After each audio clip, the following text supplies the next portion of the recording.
Hello, this is Greg Allison Green Greg. Coming to you on 19 October 21. Time on deck is 11:06 hours Central Daylight Time. And today I have a special guest, Dr. Peter Vincent Pry. And Dr. Pry is quite a weapon systems expert, a historian. He's been on my channel, I believe, 4 times prior to now.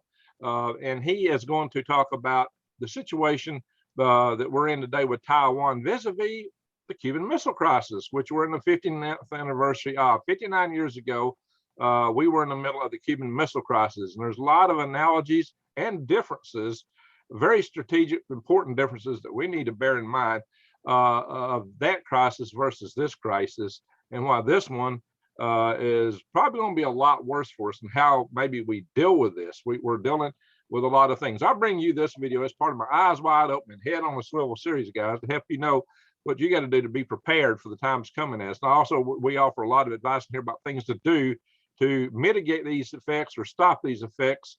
And Dr. Pry has been a long time proponent of power grid defense. He's been extremely active in that area. So if he chooses to opine about that, I'll let him. And as you know, also, I've chaired 2 power grid defense conferences.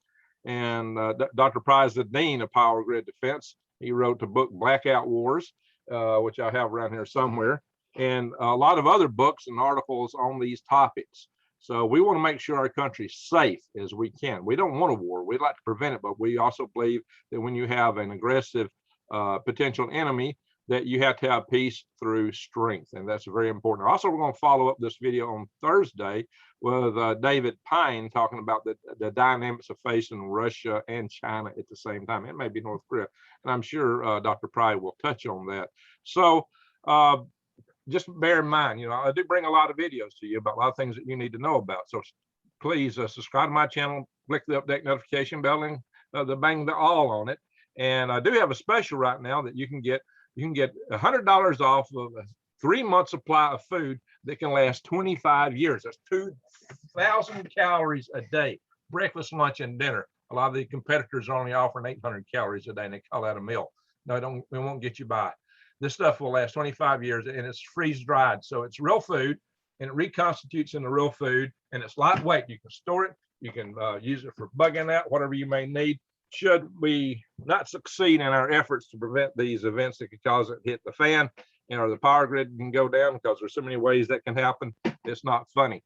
However, there are other things that you need to be aware of too, our economy and other things. We're facing so many challenges right now that it is mind-boggling, all the things we're having to deal with the supply chain shattering, our society is ripping apart domestically, international tensions.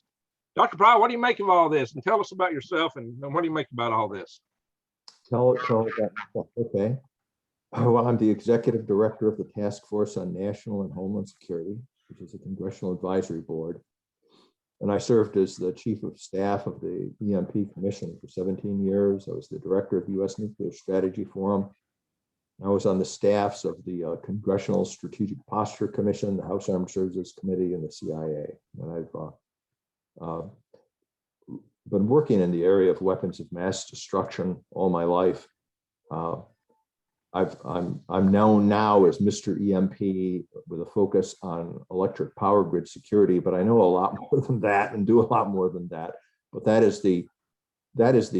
just written a book called Blackout Warfare that was just published in September on the anniversary of World War II, as a matter of fact, and the outbreak of World War II.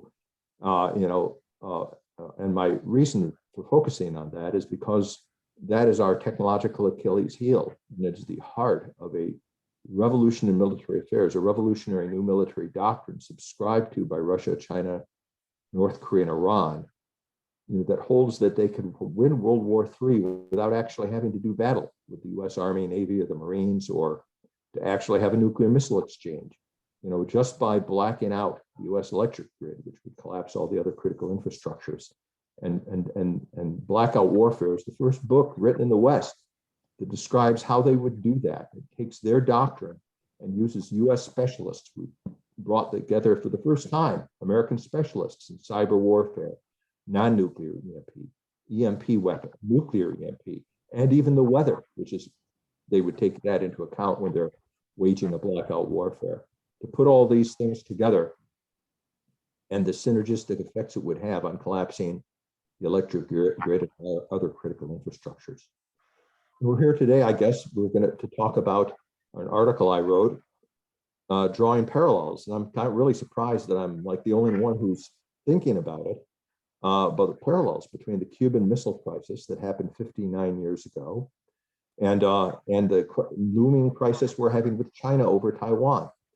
This interview is happening basically in the middle of the 59th anniversary of the Cuban Missile Crisis, which lasted from October 16th to November 20th, 1962. And today is October 19th, so we're basically 59 years ago, we would have been 3 days of the Cuban Missile Crisis. Well, that is quite a thing to consider. So you have went into some detail in your previous paper on this, analyzing the aspects of why we are at a disadvantage this time around, whereas Cuba was under our underbelly and we had the naval power projection capabilities that Russia didn't have at the time. So we were able to pull off a blockade and force the hand of Russia. Today in Taiwan, you have a freedom-loving people there who are sucked up right next to the People's Republic of China. You've made the case that China is more determined to take Taiwan than we were to free Cuba. And you've also said that, and of course, if you look at it, with their excess denial systems with their missiles, we can't get in there close without taking a heavy hit from their surface-to-ship missiles and things like that. So it's going to be hard for us to deal with. We typically fight with sorties where we can pull in real close and launch a lot of sorties against an enemy.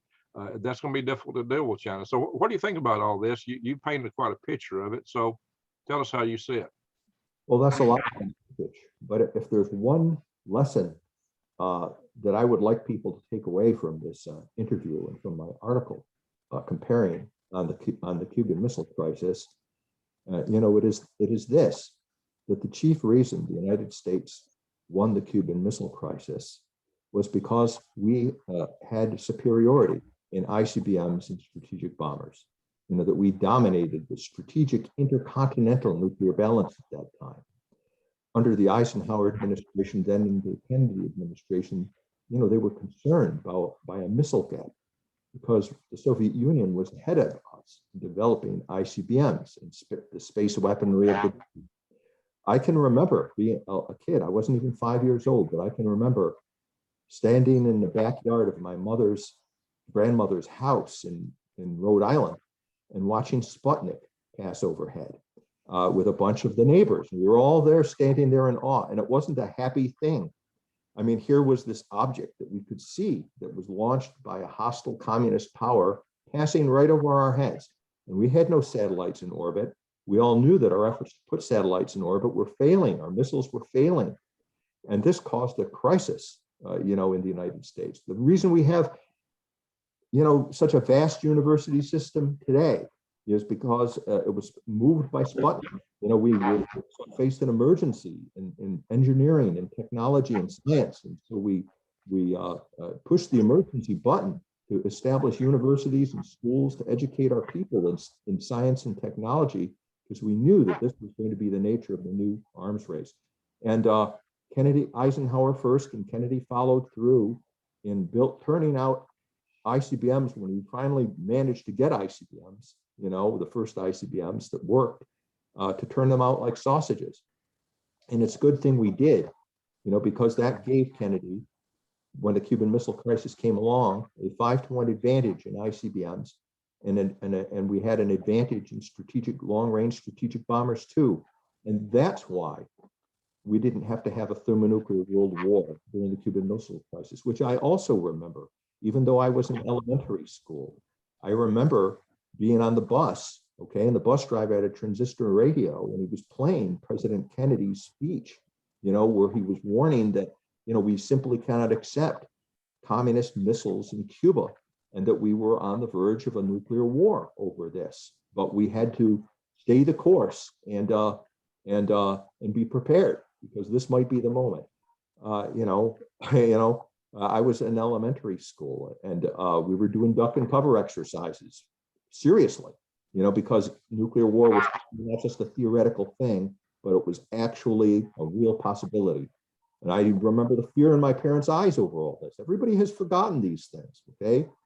And including Hollywood and most of the books that get written about the Cuban Missile Crisis, that the reason Kennedy saved the world from the nuclear war was because of our nuclear superiority.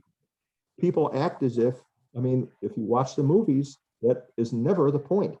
They make it sound like it was a matter of Kennedy's only his courage, or the cut of his jaw, or his sterling character, or something like that. Another thing they like to focus on, that Hollywood and the left likes to focus on, is that after the Cuban Missile Crisis, we began the process of arms control negotiations with the Soviet Union. And so they like to talk about the real lesson and legacy from the Cuban Missile Crisis is, oh, we've got to solve the nuclear arms race with arms control. But it wasn't arms control that saved the world from thermonuclear world war during the Cuban Missile Crisis. It was, we had a 5-to-1 superiority in ICBMs, and we had superiority in strategic bombers. Now, we didn't have superiority in Europe. This is the other thing, lesson that can take away, that history will surprise you. History unfolds in ways that are unpredictable. And both in the United States and in NATO and in the Soviet Union, everybody thought that if there was going to be a World War III, a nuclear war, it's going to be fought in Europe. We had a series of crises that nearly, before the Cuban Missile Crisis, that nearly did result in nuclear wars, mostly crises over Berlin. But there were other crises, like the Suez Crisis that came up. And if it was fought, if World War III was fought, all of those crises probably would have been fought in Europe, and it would have been a nuclear war. So the Soviet Union, prior to the Cuban Missile Crisis, focused on building up theater nuclear superiority over the West. They had a better than 5-to-1 superiority to us when it came to theater nuclear missiles. That's where they were putting their money and their ballistic missile science. And they, nobody thought that at that time that intercontinental missiles were going to matter that much, because the war would be in Europe, not in the Pacific, or, not in the Western Hemisphere. But then, surprise, surprise, the Cuban Missile Crisis happened, and it surprised the Soviets, and probably surprised us too, that the thing that mattered most was the ICBMs and the strategic bomber force. And the Russians learned that lesson, and that's why they started going gangbusters to try to achieve intercontinental nuclear superiority over us during the rest of the Cold War. But that's a lesson to be learned there. Now, to go into some of the other points. So to put a bottom line on my long-winded statement, Kennedy did not win the Cuban Missile Crisis because he was young and handsome, okay? He did win it because he had courage, but the reason his courage mattered was because of the facts of a 5-to-1 superiority in ICBMs and a superiority in strategic bombers. And that's the lesson that we should remember today. That's the lesson. It wasn't arms control, it wasn't a moral suasion or anything like that. It was the hard military facts of the balance of power that gave the United States the advantage. Now, to some of the other factors, one of the reasons Cuba was such a crisis, of course, was, Fidel Castro, led the communist revolution. And here in America's own backyard, we had the triumph of communism over capitalism. We were heavily invested in Cuba. A lot of our corporations, had a lot of money invested in Cuba. It was a playground for the West. And it was a shock to us that Cuba went communist. And it was a real blow because we were engaged not just in a military confrontation, but in an ideological confrontation with Soviet communism. There was a struggle for the hearts and minds of the world, especially the third world. Which is the way to go? What's the wave of the future? Is it Soviet communism, or is it capitalism and free enterprise and free political systems? And so for this third world country, Cuba, in our own backyard, that had billions of dollars of U.S. money invested in it to go communist, was a real shock. And for that reason, before the Cuban Missile Crisis happened, the Kennedy administration did invade Cuba. They tried to do it in a way that wouldn't offend the third world.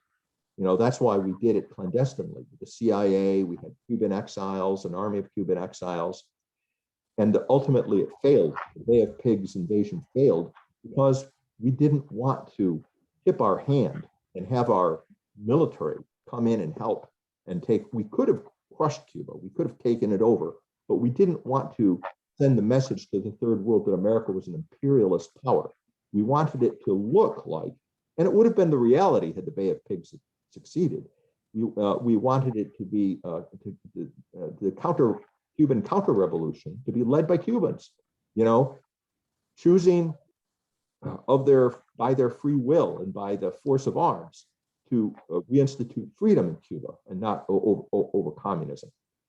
But that failed, and that provided a pretext for the Soviet Union to come in to try to protect, because Cuba was a huge propaganda coup for them. But more important than that is they wanted to quickly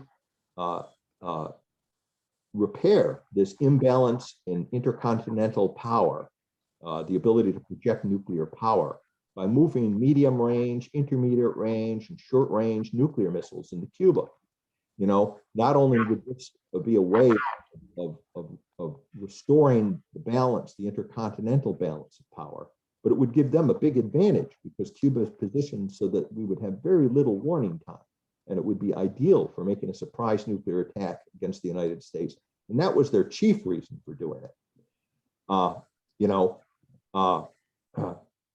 Now thinking about Taiwan, geostrategically, the parallels are just so amazing to me. And this is why I'm a little surprised that I'm the only one writing about this, because here you've got a case of Cuba being a little island, with an ideologically opposed view to the United States in our own backyard, whereas Taiwan is just the opposite situation. You've got a little island off the coast of superpower China that is an ideological pain for China because it's a zone of free political and economic institutions. But it's even worse than Cuba was for us, because the Taiwan, what we call Taiwan, they call the Republic of China. They are what is left of the counter-revolutionary forces that fought a civil war with China and lost in 1949. They were led by General Chiang Kai-shek. They were supported by the United States.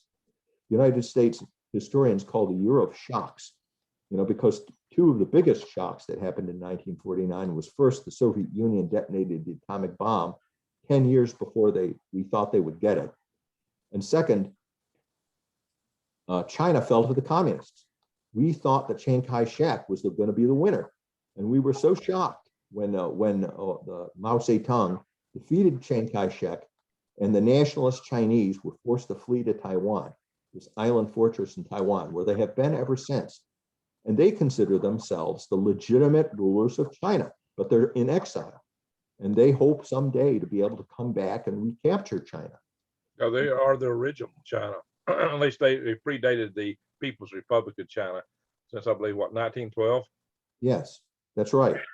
And they, so, we don't call them Taiwan, the Republic of China anymore. They lost their seat in the United Nations because the United States has been trying to make nice with the Chinese communists all through the Cold War because we wanted them to help us against Russia and be allies against Russia. And they were allies against Russia. They held down 60, the communist Chinese. After 1969, there was a split between the Soviet Union and China. Because Kosygin, there was a border crisis called the Ussuri River border crisis. And Chinese and Russian troops were actually fighting each other over the Ussuri River. And then Premier Kosygin, the dictator of the Soviet Union, asked President Nixon, what the US position would be if the Soviet Union made a nuclear strike on China, to resolve this difference. And that's when Kissinger and Nixon opened the door to China and realized that the monolithic Soviet bloc, as we had conceived it, actually wasn't real, and that we could split China off from Russia and turn them into our ally. And so after 1969, they were basically allied with us in the Cold War. But the Chinese today see Taiwan. These issues between the United States and China were submerged during the Cold War, but they have become more and more important after the Cold War ended, because China, in its paranoia, Beijing, in its paranoia, thinks it's a real possibility that the United States might support the Republic of China to come back and support an anti-communist, or support anti-communist revolution in China, and try to overthrow the communist government in China. So they see Taiwan as an existential threat. And they also see it as their territory, that the Republic of China, Taiwan, is an illegal government. It's an illegal occupation of Chinese territory.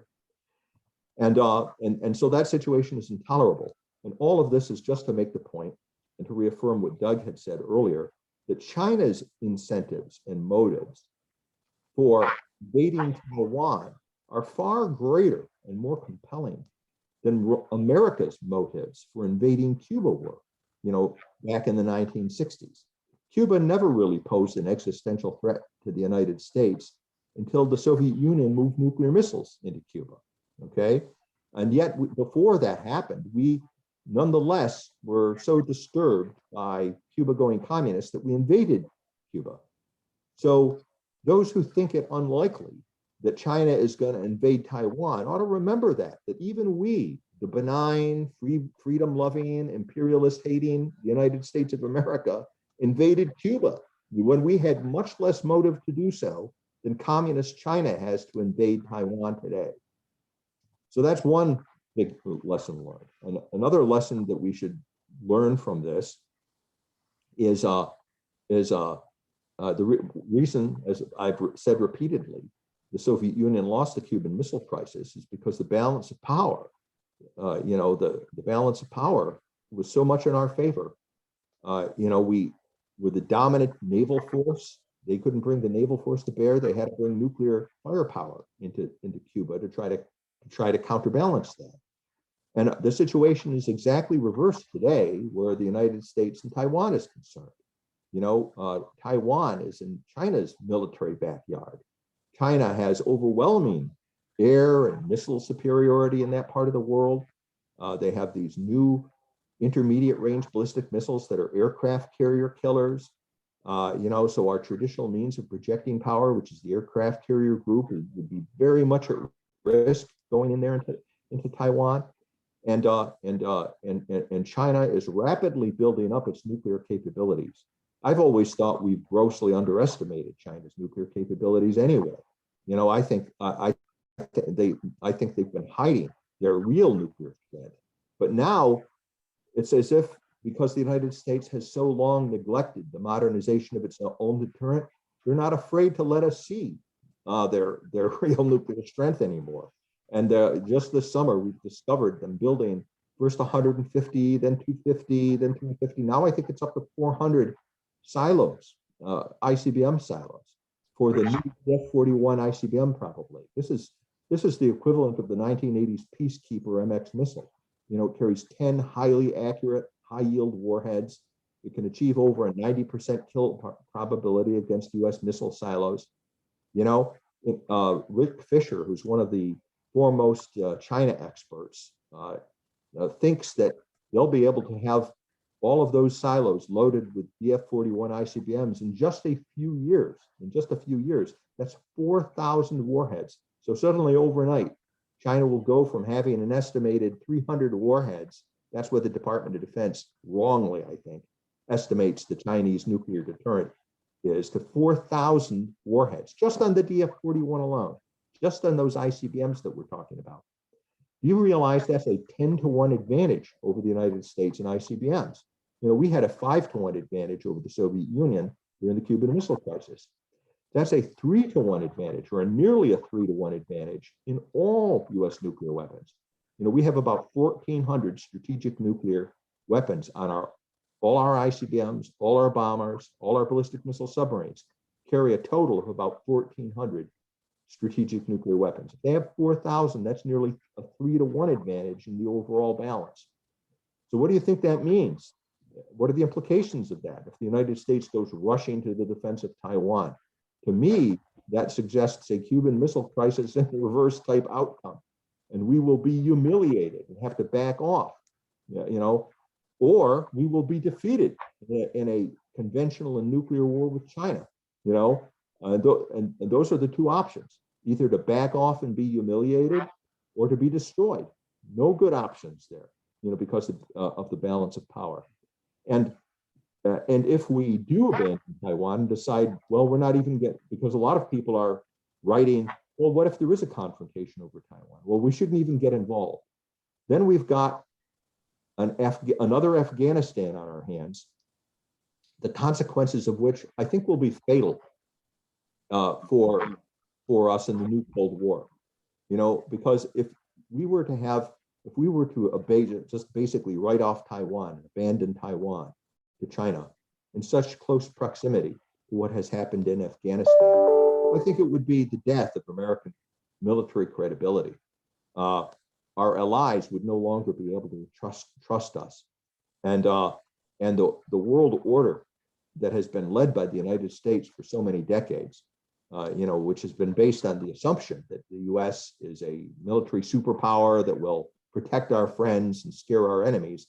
If that's no longer operative, it means that Russia and China and North Korea and Iran, by extension, their client states, will win the new Cold War without ever having had to actually fire a shot.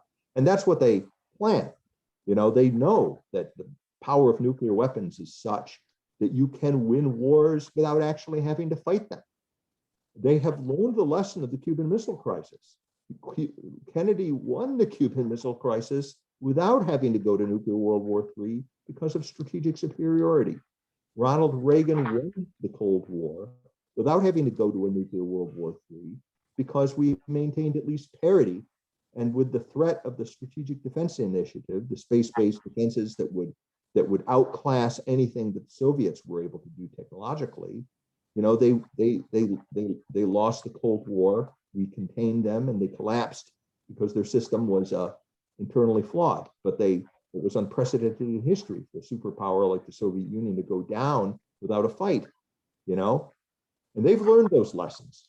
And so if the United States is smart, we won't fight a losing war and be destroyed, but we will lose, and if we're stupid, we'll fight a losing war and be destroyed. And right now, those are the two options facing us when we look at, well, what have we got on the drawing boards for our future nuclear deterrent? It's vastly outclassed by what the Russians and Chinese are building. We aren't, almost all of the new ballistic missiles, submarines, ICBMs, bomber forces, almost all of them aren't going to be coming online for another 10 years, past 2030. In the meantime, we've got this obsolete nuclear deterrent. But even after the more modernized versions of what we have start coming online, Russia and China are not standing still. They're going to be even further ahead of us by the time we get around to deploying these delivery systems and nuclear warheads that were designed and built during the Cold War. They were designed for a Cold War world, which no longer exists. Our adversaries are building nuclear weapons and delivery systems of unprecedented kinds that are designed for this world and for the kinds of military confrontations that we would have during this new Cold War or during a World War III if it comes to that. But those are my thoughts about the comparisons between the Cuban Missile Crisis and which you captured well in your introduction. That basically the lesson when we compare these things, we're in the Taiwan situation is the Cuban Missile Crisis in reverse for us because of what has happened to the balance of power, and because of China's much greater commitment to invading Taiwan, to not tolerating Taiwan. One of the other things I have to say is, to add to this, is the false confidence that so many military analysts in the West have, that, and these guys are among those who are considered the more more pessimistic people say, well, Taiwan is in danger of being invaded by China within 6 years. Within 6 years. Because their calculation is based on the idea that in order for China to invade Taiwan, it has to build up a certain amount of sea lift capability. And until the Chinese have that naval capability, they won't be able to take over Taiwan. And I don't think that's pessimistic enough. I think China potentially could take over Taiwan tomorrow. These people seem to have forgotten another lesson of history. The conquest of Japan in World War II. We didn't have to put a single landing craft to Japan to conquer Japan. It was done all from the air. It was done by strategic bombing and by the atomic bombing of Japan. People forget World War II was an atomic war, and we used atomic weapons, and that forced Japan to surrender. I don't think that the Taiwanese people or the nationalist army of Taiwan is nearly as fanatical as the Imperial Japanese Army was during World War II. I don't think it's going to take that much, to get them to surrender. And if China has to, I think that they would do a limited tactical nuclear strikes, if that's what's necessary to force Taiwan into surrender. They have already threatened that against Japan, and by indirectly threatened the same thing against us. And Australia. So yeah, right. They threaten first use against 3 nations now. Yes, that's so much for the no first use pledge. Right, right. The American left and the Chinese themselves. Yeah, and they had pledged they would never threaten a non-nuclear power. They done threatened 2 in Australia and Japan. Yeah, so much for the no first use pledge. To give people some background, because they may not be aware of what happened with Japan. This was just over the summer, by the way, when the United States made some noises about, yes, we will come to the defense of Taiwan. We will defend Taiwan from takeover.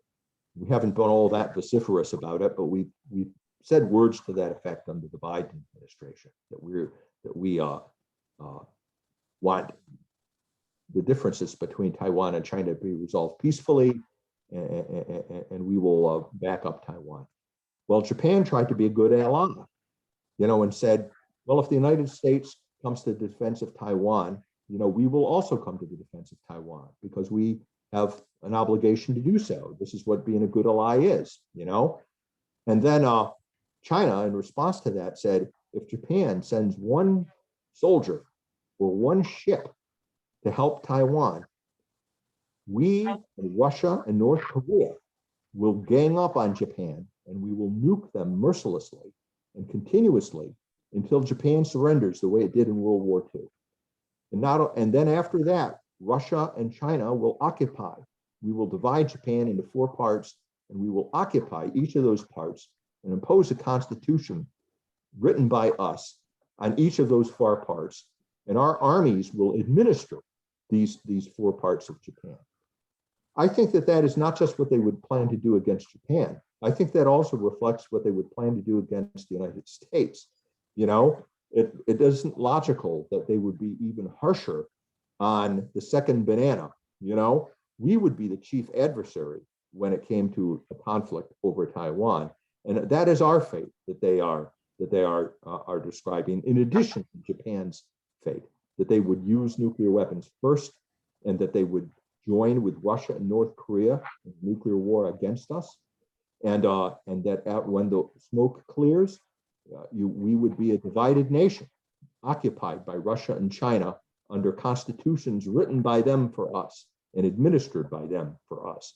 That's the future as envisioned by the Chinese People's Liberation Army on this unofficial website that I think can be taken as a mouthpiece for Beijing. And one of the most interesting, significant things is, you know, North Korea and Russia never denied that. They never said, oh no, China doesn't speak for us. You know, we wouldn't get involved. On the contrary, these guys have been, silence is assent. And it's not just silence, they are actually strategic partners of China. And Russia has actually participated in at least one big strategic forces exercise with China, the scenario of which was a nuclear war against the United States over Taiwan. So there's reasons to, so that is the reality. And that's another thing, a parallel I guess we should think about, a parallel or a difference between the Cuban Missile Crisis and a future crisis we will have over Taiwan. Because President Kennedy only faced the Soviet Union, but he did not have to face a coalition of 3 nuclear weapon states when he was dealing with the Cuban Missile Crisis. And so that too is a very important difference. And one last thing I guess I'd have to say about this is, I'm so disappointed, and I'm sure Japan is disappointed too, that the Biden administration didn't say anything, you know, about China's threat against Japan. President Biden or our State Department didn't say, well, wait a minute, you know, we're not going to let you do that. The United States will come to the defense of Japan. We will use our nuclear resources to prevent you, to deter you from making nuclear strikes on Japan and dividing Japan into 4 parts, and occupying Japan with your armies and writing new constitutions for Japan. You know, we said nothing. Can you imagine what that must do for our credibility? You know, where Japan is concerned, what a reward for our good ally, you know, that came forward to say, count on us, we're there with the United States. Then they get this existential nuclear threat out of the mouth of China. And our response is to be silent about it. Well, there's a few things I'd like to point out. One, I can't ever recall any nation being so bellicose with nuclear power as China, threatening to nuke this one, threatening to nuke that one. Russia didn't ever get that bellicose. We never got that bellicose. This is new territory, and how can they be so bellicose if they don't have something to back it up? So you and I have both many times talked about our estimations that they did indeed have more armaments, more nuclear weapons than was admitted. And furthermore, you know, I do want to end this with kind of a hopeful note on peace through strength and some of the things that we can do and what people ought to do. But before we go there, a lot of people just think, well, why don't we just let Taiwan go? What would it mean to me? It won't be nothing to me if Taiwan goes. This is a kind of a no-win situation if we don't come up with some way to have the peace through strength, because we are, the alliance would fall. A lot of people don't understand the significance of that. If we let Taiwan go, suddenly a major block there in between the East China Sea and the South China Sea is now occupied by the People's Republic of China. We've lost our credibility with our allies in the area. And so Japan, the Philippines, all these countries are going to be forced to negotiate and deal with China on China's terms. And that's going to be practically a surrender. We're not just going to lose allies, we're going to lose a lot of the free world, and China will suddenly be emboldened with their expansionist policies and designs like never before. And so will Russia. This is why Russia, North Korea, and China are really licking their chops over all this. They got their fingers crossed because they think they're already in a win-win situation that we cannot or won't possibly do anything about. And I don't think that's right, because I think we can. Whether we will or not, it's a different matter. But what that means, though, is that still a lot of people haven't got it yet. China will start to expand, start to expand. Hitler would have gave every tooth in his head and every toenail and fingernail and probably all his toes and fingers too, if he had had the industrial might, if he had had the weapon system, anything 1/100th of what China has today.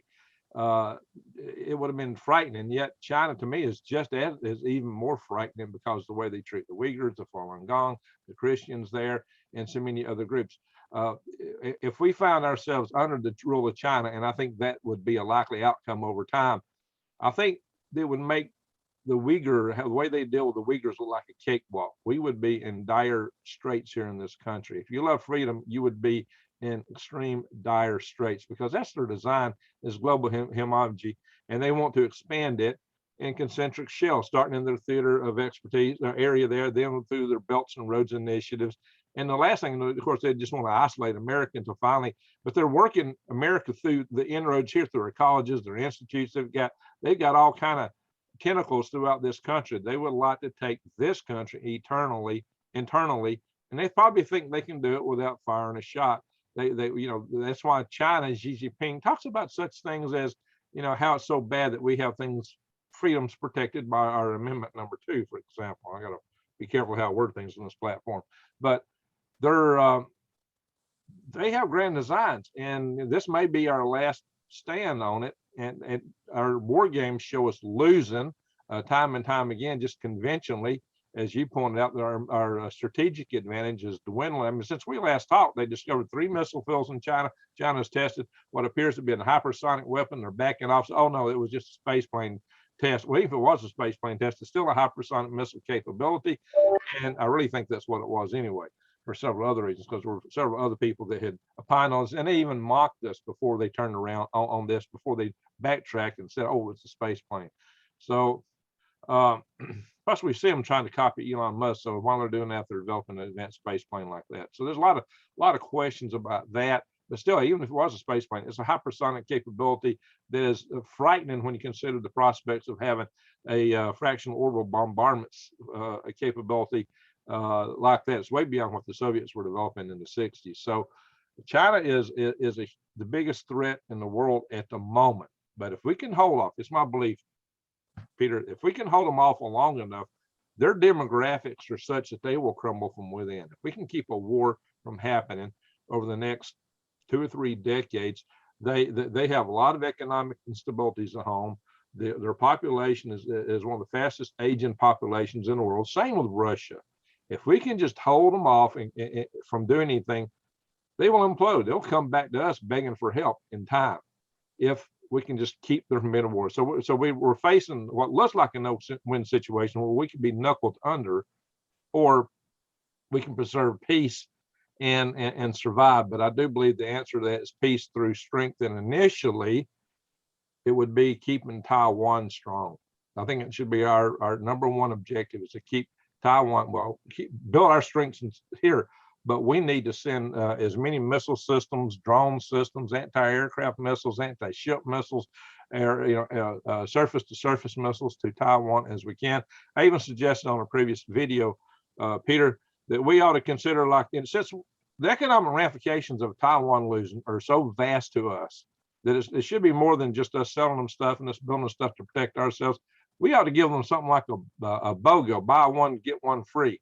It sounds kind of funny. I joked about it like, there's a blue light special over in aisle 4 at Lockmart. For people don't know Lockheed Martin, it does sound like Kmart, right? We ought to really consider giving them special deals and assisting them, just giving them systems or half price or something. We need to send as much stuff over there as possible, as fast as possible, so that porcupine of the Taiwan has so many quills that no dragon would dare bite it. Do you think that's feasible? Well, I agree with you that we should do, that we should arm Taiwan to the teeth to make it as costly as possible for China to invade them. There's another point, though, that's different with the Cuban Missile Crisis, and that is, you're quite correct that China does have aspirations to become a global empire. And every empire in history can't tolerate a situation like Taiwan, a state that they don't dominate in their own backyard. Whether you can go back to the Roman Empire, whether it was Sicily for the Roman Empire, they have to do that, because the symbolic nature of that for the rest of the world is, why should we kowtow to you when you can't even control your own backyard. So so no matter how much strength how dangerous we make it, China may in the end say it's worth the candle. We have to take Taiwan, and it's worth the candle to realize these global ambitions. Some Americans, conservative analysts, and I'm not even opposed to this, have suggested that we transfer nuclear weapons to Taiwan, that we encourage Japan and South Korea to go nuclear, and that we just tear up the whole nuclear proliferation regime, because the balance of power, the nuclear firepower has gotten so out of whack and is moving so far against us that we're not credible anymore. And that the only way to make the nuclear deterrence credible is if these countries themselves have nuclear weapons. And I agree with the logic of that, but I think when I think of the larger implications, the more likely implications of that, and I know my friends who think this way don't want to admit it, but really, when you start saying, well, the only way to make nuclear deterrence credible is for us to empower with nuclear weapons our allies, that means our world leadership is already broken, and that and I question whether our allies, I doubt, when they think about, well, do we want to take the risk of becoming nuclear weapon states ourselves? And do we want to take the political hit? Because nuclear weapons are extremely unpopular in Japan, South Korea. I mean, they have anti-nuclear factions in their countries that are just as bad as the ones, or even worse than the ones we have in these countries. And so when push comes to shove and they say, do we want to take the risk and the expense of and the political hit of building nuclear weapons? Or is it easier to reach an accommodation with China and Russia and North Korea? They may well decide, especially since we have made the mistake over many decades of conditioning our allies to be wet noodles, too dependent on us for their security, that I could see them in effect reaching an accommodation, which amounts to surrendering. And there again, you have the triumph, the establishment of a new world order virtually overnight, without a World War III having fought. The bad guys learning that the power of the strategic weapons is so great that they can win through intimidation and blackmail without war. So I agree that we need to be doing everything possible, but I don't see any of those solutions as actually changing the terrible outcome that we're heading toward. The ace in a hole, the thing that I think is most likely that I would have the greatest hope for, but I don't see this administration doing it, is Ronald Reagan's vision of a space-based missile defense combined with EMP and cyber protection of our critical infrastructures.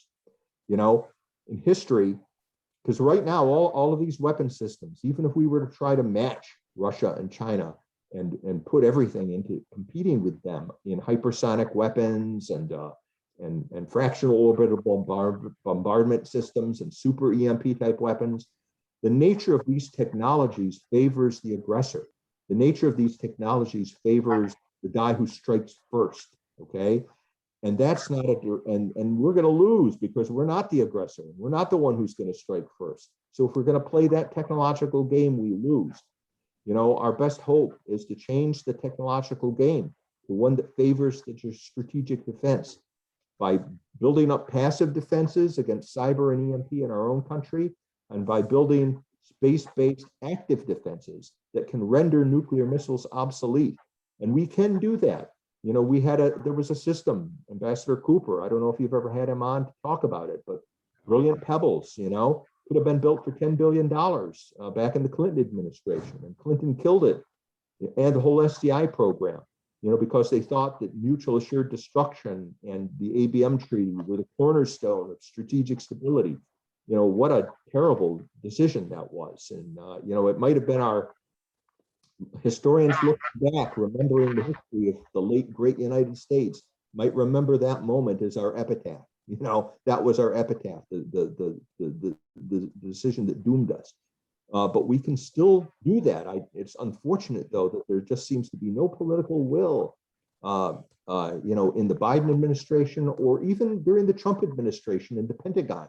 I had such high hopes for President Trump establishing the space force, because I believe that in the president's mind was bringing back the Strategic Defense Initiative. I think that was in his mind. But I think when, this president, unfortunately, President Trump was weak on governance, and he didn't really understand the necessity of following through and the necessity of putting people who shared his vision in charge of these things.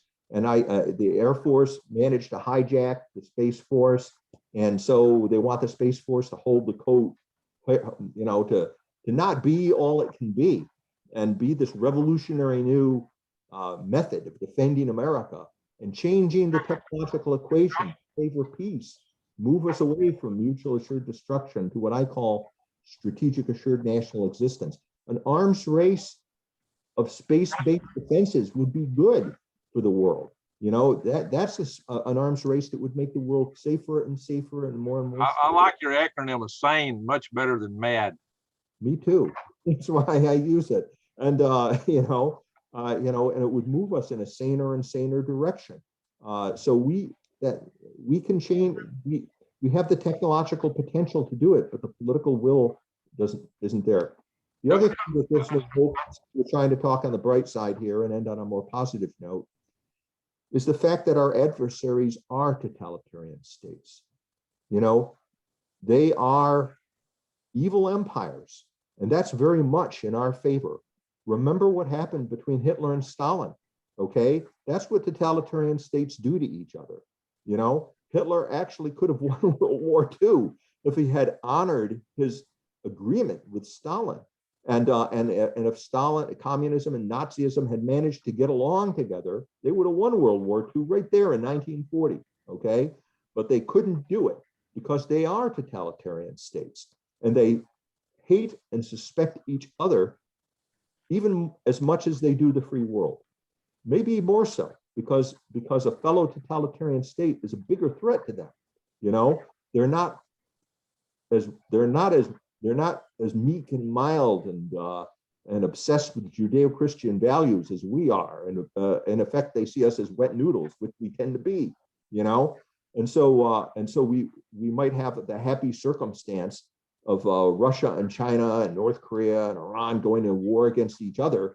If we can just delay a war with them, they might go to destroying each other, figuring that they can mop up the United States afterwards. Whoever wins, they can mop us up afterwards, because we're already on the ash heap of history from their perspective. That's how they're acting. That's why China has come out of the closet and is rattling its nuclear saber, as you pointed out. Because they don't fear us anymore. Bingo. So those factors, the fact that we can do something for ourselves through technology, if only the Pentagon and our political leaders finally listen to Ronald Reagan and give us the Strategic Defense Initiative and protect our critical infrastructures, and the very nature of totalitarian states, it's inevitable. They're not going to go along and get along. War between them is inevitable. And and they know it. We can just stay out of a war with them long enough, they'll go after each other sooner or later. And I think Russia knows that China's their ultimate threat, and that's why I had made the suggestion a long time ago. And I think one of our biggest failures in American statecraft is that we really screwed down on the screws real hard on Russia, when we should have been working toward trying to figure out how we could get them to behave a little better in exchange for an alliance with us against China. Just as we used China against the Soviet Union, today we could have turned around and used Russia against China, because now China is the big bad dragon. It's growing, and it could take over the world if other forces don't countervail it, which I think could happen. But we've got to be smart. We've not been very smart, but I think part of the reason, Dr. Pry, that we're lacking in resolve to develop the systems we need to, is the threat is not understood here. It's not appreciated, and part of this because people fail to understand how dictators think. They fail to understand their psychics. They fail to understand the power politics that dominate countries like that. What is it that would drive a hermit kingdom to starve their people? So how did Mao Zedong get away with this cultural revolution and his great leap forward to kill so many people there? How did they get away with that stuff? And this whole thing today, I'm hearing, well, China needs us because we feed them, but these people fail to recognize that Xi Jinping just shut down over $1 trillion in their economy and their high tech sector just so he could have tighter control over that country. He's just basically swept aside a whole cast of billionaires in that country to tighten his control. So the economic performance of the country, even the well-being of their people, the starvation of people, is not as important to them as their power and their control, because to them that matters most. I've mentioned that several times, but I don't think it's really sunk in with people. They can't, because they think these people think with the same kind of logic that we think here. And am I wrong, Peter? Where do you see this? It's a perennial mistake made by the free world and Western democracies. We project our value systems onto the rest of the world, even though they have different histories, different cultures, they're different civilizations. You know, the value systems of totalitarian states are completely different from ours. It's night and day. But we have this reflexive intellectual habit of thinking, oh, they have families, they want the good life. They think the same way we do. You know, we cannot comprehend that the people in those countries are not in charge of those countries. Bingo. Those countries are under the steel heel of a political military elite, and they are brainwashed into a propaganda. You know, I mean, the average Russian really does believe that we're on a verge of nuclear war with the United States. You know, they have exercises. They had an exercise a couple years ago where 20 million people, 20 million Russians participated in hiding in civil defense bunkers, you know, because of the fear of a nuclear conflict, and they deliberately gin that up. As an example of one of the failings of this is, I'm thinking of the book The Great Illusion. It was published in 1910, a book written by a guy named Norman Angell, and it was extremely popular in Britain and France and among the Western elites. And Norman Angell in 1910 was predicting there would be no more great wars because the economies of Western Europe were so dependent on each other that economic logic alone would argue against war because it would be too costly. And so nobody's going to go to war. And that was just 4 years before World War I broke out, right? You know, that's because the values of Imperial Germany and of the free countries, you know, France and Britain were very different, and their threat perceptions were very different. And economics is not the most important thing in the world, you know, especially to military dictatorships. You know, the most important thing in the world is your own security, is survival, and ensuring that you are the top dog, that you control the world order, because that's the only way you can ensure your survival. And this is especially so with totalitarian states. They are totalitarian because they want total control of everything. And economics is just another tool, and their people are another tool. They're willing to sacrifice their people in order to achieve their totalitarian goals. And we do not get that here. We don't even get it a little bit, I think. You know, the implications, for example, I'll say, you know, for example, what we've been talking about, the change in world order. You know, so suppose the global order becomes dominated by the unfree totalitarian states. You know, maybe your average listener out there will say, well, so what? How's that going to affect me? You know, okay, so the world order changes, big deal. You know, that doesn't affect me. We get that a lot. We get that a lot. So this is a good point. But it does affect you directly. You wait and see what it means for the United States to be a subordinate power in the world. Our economy and our lifestyle benefits tremendously from the fact that the United States basically is the leader of the free world, that the dollar is the basic unit of exchange, that everybody wants to come to our economy and provide our goods and services. Look at how how we're suffering just a little bit. We're suffering about over Christmas presents in the future and whether we're going to get our turkeys and things like that, because there's been a disruption, an economic disruption in the supply chain. Because we've had issues over COVID and truck drivers staying home from work, and the Biden administration has blundered and mismanaged the private sector supply chain. Okay, that's nothing compared to what would happen if China and Russia, dominated the world order. They would be able to decide what kind of supplies we get. We would become like Britain was during World War II, during the era of submarine warfare, when they were cut off from supply and were starving to death. Something like that could happen to us. The war wouldn't end with them just taking over the world order, because they are totalitarian states and they want total control, and they will never be happy until the United States is eliminated as a potential actor on the world stage to could threaten their power. And they would continue to use non-military, and if necessary, eventually military means. But once they got control of the world order, it would be much easier for them to use non-military means, what we call soft power, like economic imperialism, that would cut us out of the world supply chain, so that we would, perhaps it would be good for us, because we would suddenly find that we would have to make things here in America on ourselves if we wanted them, and reconstruct all those industries that we lost over the years. But if we started coming back from that, do you think they would just stand by and see America reestablish itself as an economic superpower? No, they wouldn't. They'd rather annihilate us and divide us into 4 parts and occupy us and write a constitution for each of the 4 parts, the way they were talking about doing in Japan. That's their ultimate vision, actually, for us, is a balkanized United States, so that we would not be able to rise again and pose a threat to them. This is, imagine what that would be like, living in a world like that, and your children as well. It wouldn't be the comfortable existence that we have today. Our lifestyles would be a lot more like what it's like living in Venezuela today.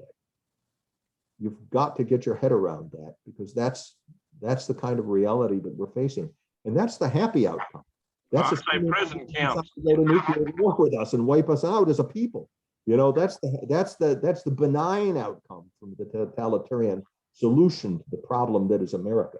Nuclear war, EMP attack, but even if they just use their inroads here and take over our government internally, as they've got designs to do also, in the end, we'd wind up like the Uyghurs. We'd be essentially in prison camps. They'd still write constitutions and divide us apart, and over time, they'd find some way to do that, because they would never want us to rise up to have the power that we got today.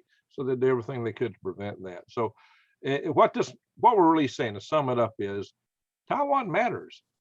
We are at risk here. It'd be nice to just think that, okay, it might be nice, but it really isn't, to the people of Taiwan, that we could just ignore that situation and everything would be well. It's not going to be well. It's going to start downhill fast. And in fact, that may be one of the chief reasons China would really like to take Taiwan, or there's got plenty, would be that it would end the American empire's alliance system in their region. So they've got so many incentives to go after Taiwan, it's not funny. And we just need to keep that from happening, if at all possible. We need to avoid this war for many reasons. Like I said, their internal demographics they would fall apart over time anyway. And as Dr. Pry pointed out, the various countries such as Russia and China would eventually get into it. Hopefully not full nuclear war, because even a nuclear war between them would have devastating global consequences. Even a limited nuclear war will have global consequences, and the destruction of ozone layer and nuclear winter. So we hope that we can avoid these things, but it's going to take a lot of vigilance. We can't just lie on our laurels and wish for the best. We've got to start thinking. We better think smart and think fast, or our days are done. We can survive. We can have the grandest future you could imagine, but only if we get vigilant and think about, oh, by the way, if you notice, I do wear a hat with a Space Force pin on it. Good for you. So I'm promoting the Space Force, if you hadn't noticed. I'm for that, because that is strategic. That's sane. Tell them what sane is again. Use your words. Strategic assured national existence. That's the Space Force would be the technological basis for that. That and the protection of our critical infrastructures from EMP and cyber warfare. Amen. Strategic assured national existence. We continue to exist. That's the whole point. And without it, we may not. And the policy we have been following was mutual assured destruction, MAD. If you weigh mad against sane, I mean, sane ought to win out. But a lot of the powers that be, and even in our own country, think that MAD is a superior system. That to me sounds rather insane. But you be the judge. You think about it if you're watching this, and leave a comment below and tell me what you'd prefer, MAD or sane. I assume I know where most of you go on that. But sane is also to be preferred because of politics and philosophy. I think one of the reasons we've ultimately lost the MAD race, the arms race in developing nuclear weapons of aggression and offensive nuclear weapons, is that they're not consistent with the fundamental values of Judeo-Christian civilization. But preserving life, protecting life, investing in that is consistent with the Judeo-Christian principles, the foundations of a civilization. And so I think we'd be in a better position to win that race. And as I said, even if we didn't win it, just the fact that such a race is going on would make the world a safer place every day in every way. One more thing, about this when we're talking about Taiwan. Our appeals about Taiwan matters in this conversation have been based on logic, strategic logic, the self-interest of geopolitics and the rest. And even that may not impress some people. But, I do believe that God matters in the world, and that, God is a force in the world. And there are expectations on a Judeo-Christian civilization that believes that God is a force in the world for us to do the right thing, The founders believed that. Abraham Lincoln believed that. Most people in the 19th century believed that. Remember what Jefferson said about slavery, the existence of slavery, that he shuddered to think that God was just when he contemplates the existence of slavery in the United States. And ultimately, he was right. We paid a terrible price for that, didn't we, in the American Civil War? What price will we pay if we stand by as a just people who believe in a just God, and we see innocent free people sacrificed who are our allies in the world? A just God might believe in revenge, or that would come home that we would reap dire consequences for that, as the world reaped the dire consequences of Adolf Hitler, when nothing was done until it was too late to try to stop, that evil regime from coming to power. As we paid such a heavy price for Soviet communism all through the Cold War, had we not stood up and defied them, but yielded to that tyranny, what would have happened to us?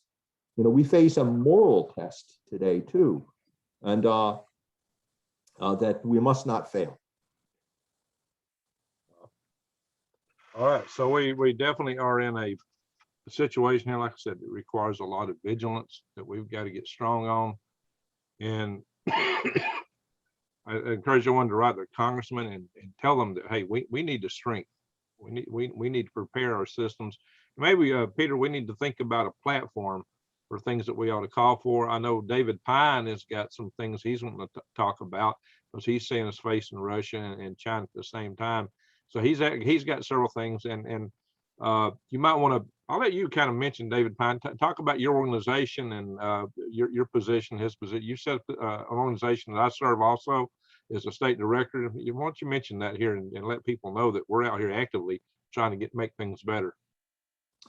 Right. Well, the Task Force on National and Homeland Security, is a congressional advisory board and a nonprofit, dedicated to trying to protect our nation from the existential threats from EMP and cyber warfare and weapons of mass destruction, that threaten the future of our civilization.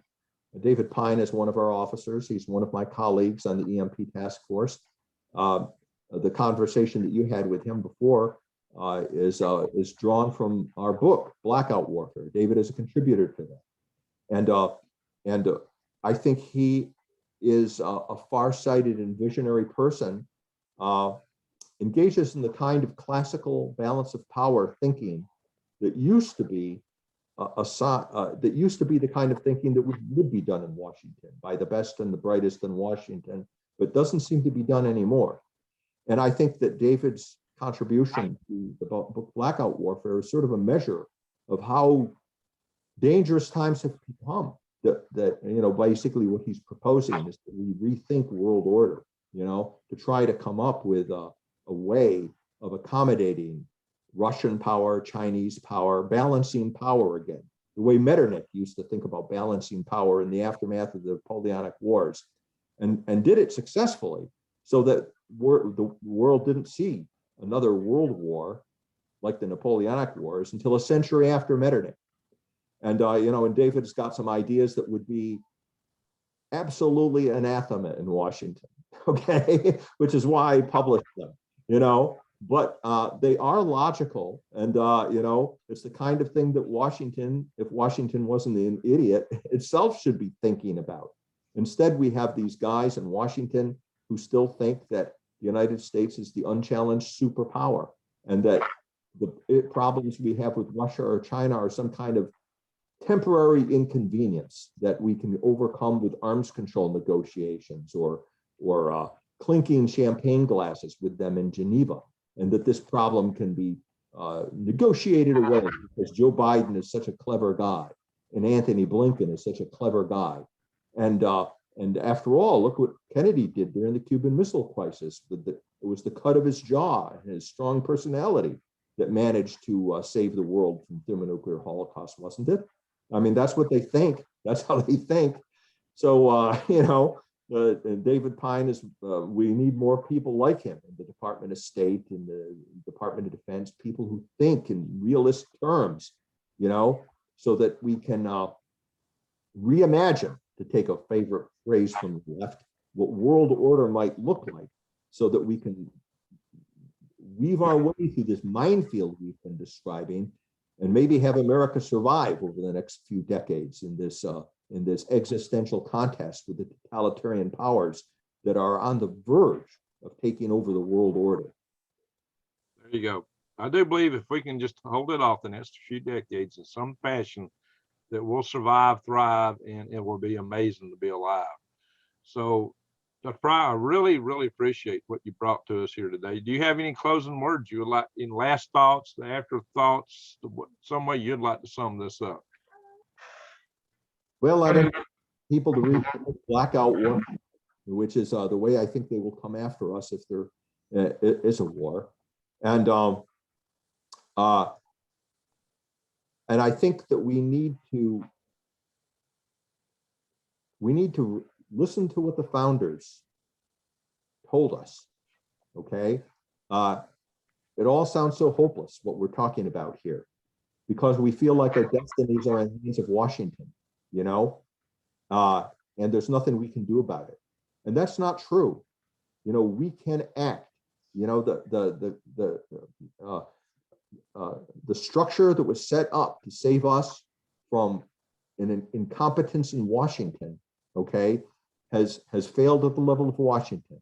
It looks like it's failing at the level of the state government, with some exceptions like Ron DeSantis in Florida. But the ultimate guarantor of liberty and of our future and our freedom was the people, and has always been the people. That's how our system has been structured. That's why we have a Second Amendment. And I don't even think we need to take arms to win.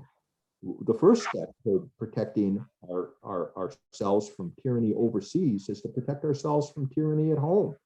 and restoring rational, sensible government to the councils in Washington. Amen. And I think we can do that by the power of saying no. We can start there. Say no to critical race theory in our schools. Say no to those who want to come and take your guns. Say no to those who want to tax us out of our houses and close our businesses and force us to wear masks all the time when it's unnecessary. The Soviet Union was the greatest tyranny that ever existed in world history. Supported the tyrants of the Soviet Union had perfected tyranny to an art form and to a science, through the technologies that were available. And yet they fell in a couple of years because the people finally lost faith in communism and started saying no to their government. And they fell with surprisingly little bloodshed. Nancy Pelosi and Chuck Schumer and Joe Biden are not the evil geniuses, that mankind faced in the Soviet Union. And I think that if we just stand up to them and start saying no, we'll be able to take America back, surprisingly quickly, and with hopefully with no bloodshed. Oh, well, let me ask you a question then. I got to ask you if you're afraid of this man here. Does that inspire fear? It does, because of what our adversaries will do to him. Well, there you go. Exactly. That's just it. It doesn't inspire here, but over there. Yeah, and that comes back here. So there you go. That's kind of a scary. That's a very scary problem. I fear the consequences of him, because he threatens the kinds of consequences that Neville Chamberlain delivered upon Europe before World War II, delivered them into the hands of the much feared Holocaust, the very thing he was trying to avoid through his weakness. Yeah, weakness. That goes back to that failure and disadvantage we free peoples have negotiating with tyrants and dictators. We think they think like us. We got to get out of that mindset if we're going to deal with them. We got to understand where they're coming from. We got to put ourselves in their shoes and negotiate with them from a position of strength. That was the beauty of what Ronald Reagan did. That's how you won the Cold War. Yes, exactly. So I like that mindset. When he got on the microphone and joked the bombing commences in what 3 minutes or 5 minutes or something like that. Yeah, that really shocked the Russians. Right. He was joking. He didn't know his mic was live, but that really shook them hard. Yeah, that statement probably did a lot more to end the Cold War victoriously than people think. I thought it was hilarious, but you're right. It probably did. That was a watershed moment. That little joke he quipped on the microphone, but he came from a position of strength. They knew when Ronald Reagan talked, he meant it. And Trump had that too. He had a position, like you said, he was weak on governance. He didn't realize he needed to replace a whole lot of people, including his Joint Chiefs of Staff, the whole cadre, the Joint Chiefs of Staff, and a lot of the senior staff officers in the military need to be replaced because they were put there by the current president's predecessor, the one he served. So anyway, I think we beat on this enough. The bottom line is there is hope. We have we have a challenge before us that is mind-boggling. It is real. A lot of people don't think it's real, and I get a lot of people pooping it. We have a huge challenge in front of us. But the good thing is, if we're resolute, in the end, we can win. We just got to stand up and fight for our freedoms and do what we know is right. And the greater creator above would expect nothing less. He expects us to do our job until such times he might have come down here and avail himself to set things right. He leaves it to us and expects it. And some of the things that Dr. Pry referred to in the history of the Old Testament, there's case after case where the people of Israel, the Hebrew nations, Judea, failed to do that, and they suffered mightily the wrath therefrom. So there's expectations upon us, and we have to honor them. We don't, just because we think there's going to be a tribulation tomorrow morning, not do our job today. because we don't know what we've got to do. But even if you know for a fact it was tomorrow morning, you still are supposed to do your job today. So it doesn't absolve you of doing your job. And our job today is to maintain our freedom in every way we can, because he expects it, because part of our freedom is religious freedom and many other things. So without the freedom of speech and to speak our minds, without the freedoms that we're afforded through the court system and our certain way of government, you can be accused of anything and just hauled off. No due process. And that's what happens in all these other countries. And of course, that ultimate freedom, which keeps us really, really free, is in amendment number 2. The second. Anyway, there you go, my friends. Dr. Pry, I really appreciate having you on the channel again. It's always a joy to have you here. You bring so much depth to the conversation with your vast background in studies of history, your vast background in understanding strategic deterrence, weapon systems, technology. You are you are definitely an inspirational person that I pay a lot of attention to. I follow you because you have taught us so much in this community of power grid defense, and I really thank you for all you do. And I hope we can be back here together before long to see where we're at and what our mid-course, maybe we've got to adjust as we wind our way through this future here and try to keep our freedoms. I think, maybe a more proactive citizens type organization might be in order. I started something called the Freedom Restoration Foundation. You might want to check out my website on that, especially my action page, which talks about things that people can do. I modeled it after my experience of political activism with the National Space Society. So you might check that out, because these are things we can use in all these organizations in order to, I think, make ourselves more effective. Anyway, Dr. Pry, thank you so much. Well, thank you, my friend. And let us all remember that the greater the struggle, the greater the glory. Bingo, exactly. We're going to win. We just gotta get the grit and get in there and get her done, right? Absolutely. All right, I'll stop the recording. Just hang on a minute. And everyone watching, thank you so much for watching this far. And if you really watched it this far, say something about the flag behind Dr. Pry there, or his log, so I'll know you watched this far. Anyway, thank y'all for watching. Awesome flag there and log cabin. So stop.